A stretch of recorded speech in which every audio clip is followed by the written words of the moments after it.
And now chapter 14, the disappearance of Lord Krishna.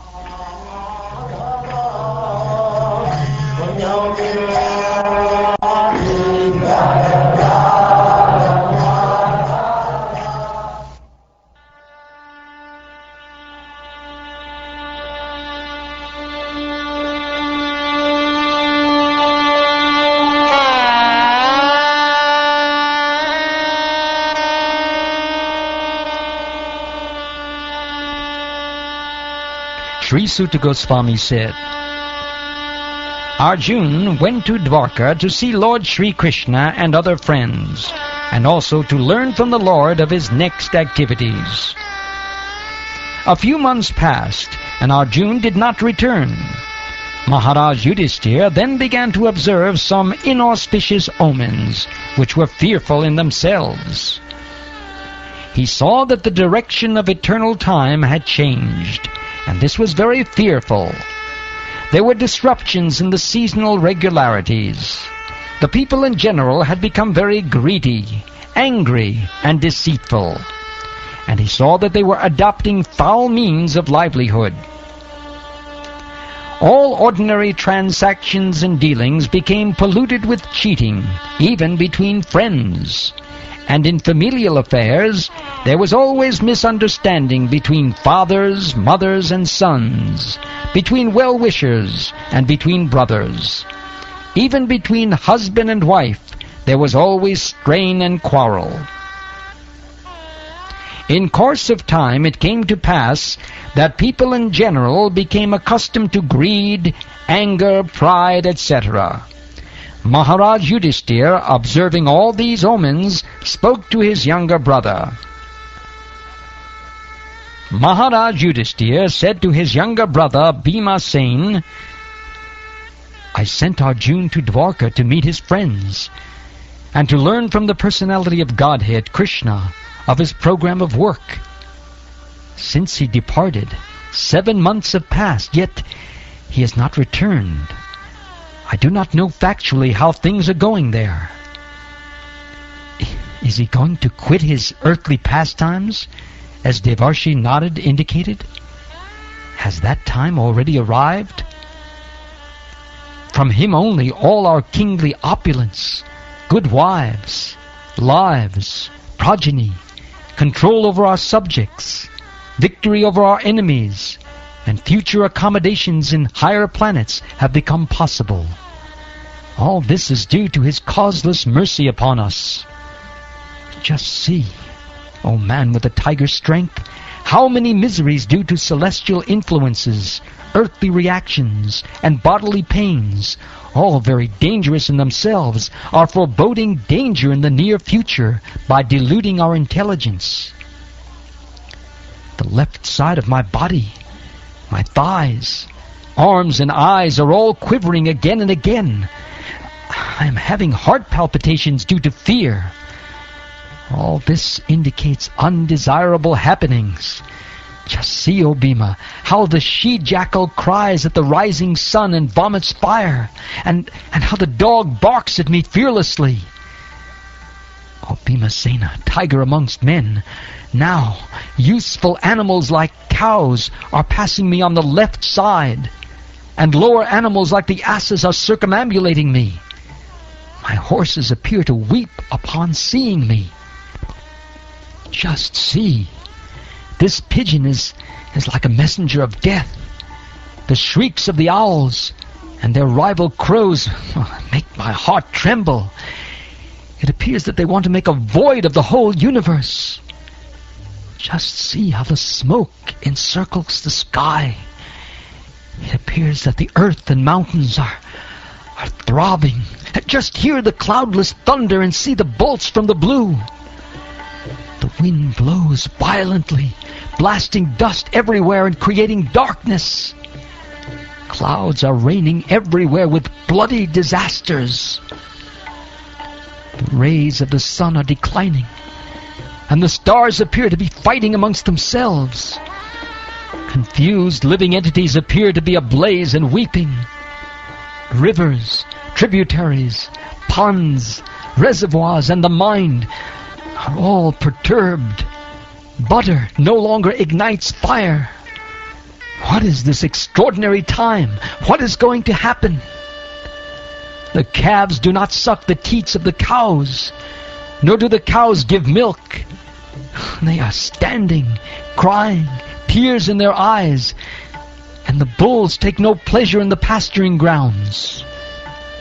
The deities seem to be crying in the temple, lamenting and perspiring. They seem about to leave. All the cities, villages, towns, gardens, mines, and hermitages are now devoid of beauty and bereft of all happiness. I do not know what sort of calamities are now awaiting us. I think that all these earthly disturbances indicate some greater loss to the good fortune of the world. The world was fortunate to have been marked with the footprints of the lotus feet of the Lord. These signs indicate that this will no longer be.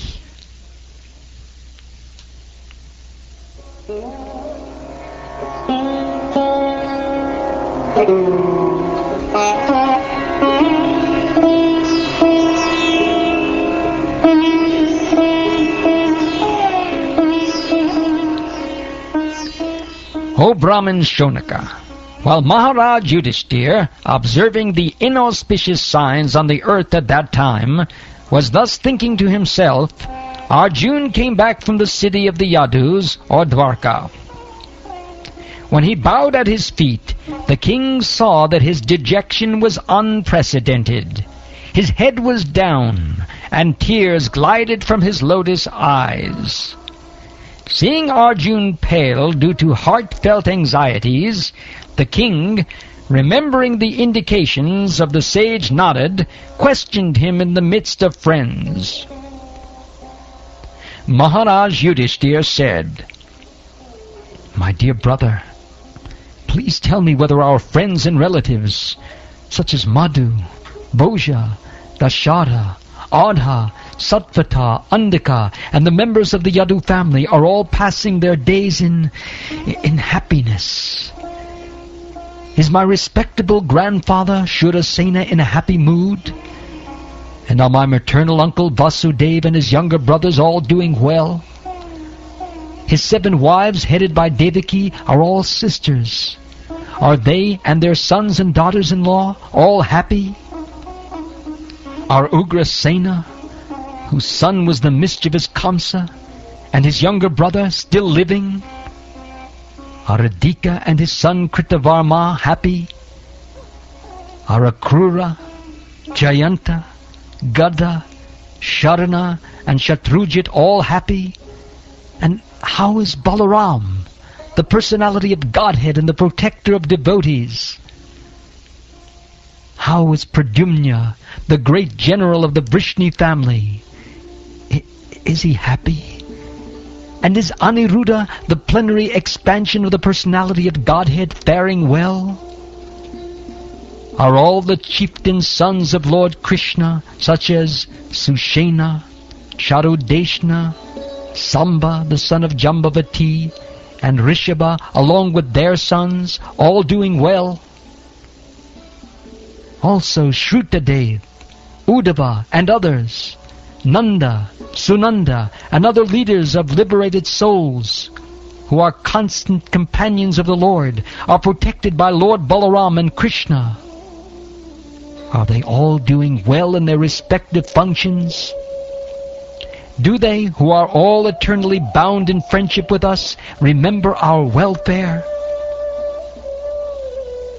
Is Lord Krishna, the Supreme Personality of Godhead, who gives pleasure to the cows, the senses, and the Brahmins, who is very affectionate towards his devotees, enjoying the pious assembly at Dwarkapuri, surrounded by friends?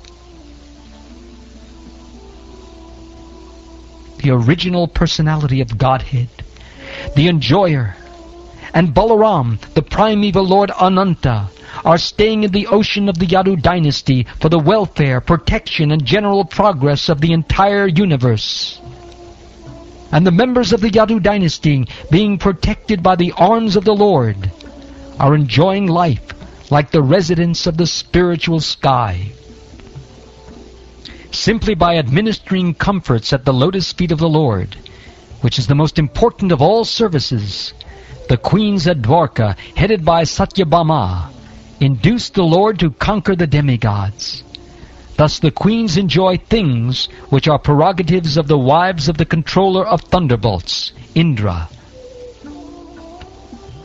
The great heroes of the Yadu dynasty, being protected by the arms of Lord Sri Krishna, always remain fearless in every respect, and therefore their feet trample over the Sudharma assembly house, which the best demigods deserved, but which was taken away from them. My brother Arjun, please tell me whether your health is all right. You appear to have lost your bodily luster. Is this due to others disrespecting and neglecting you because of your long stay at Dwarka? Has someone addressed you with unfriendly words or threatened you? Could you not give charity to one who asked? Or could you not keep your promise to someone? You are always the protector of the deserving living beings, such as Brahmins, children, cows, women, and the diseased. Could you not give them protection when they approached you for shelter? Have you contacted a woman of impeachable character? Or have you not properly treated a deserving woman? Or have you been defeated on the way by someone who is inferior or equal to you? Have you not taken care of old men and boys who deserve to dine with you? Have you left them and taken your meals alone? Have you committed some unpardonable mistake which is considered to be abominable? Or is it that you are feeling empty for all time because you might have lost your most intimate friend, Lord Krishna? Oh, my brother Arjun, I can think of no other reason for your becoming so dejected.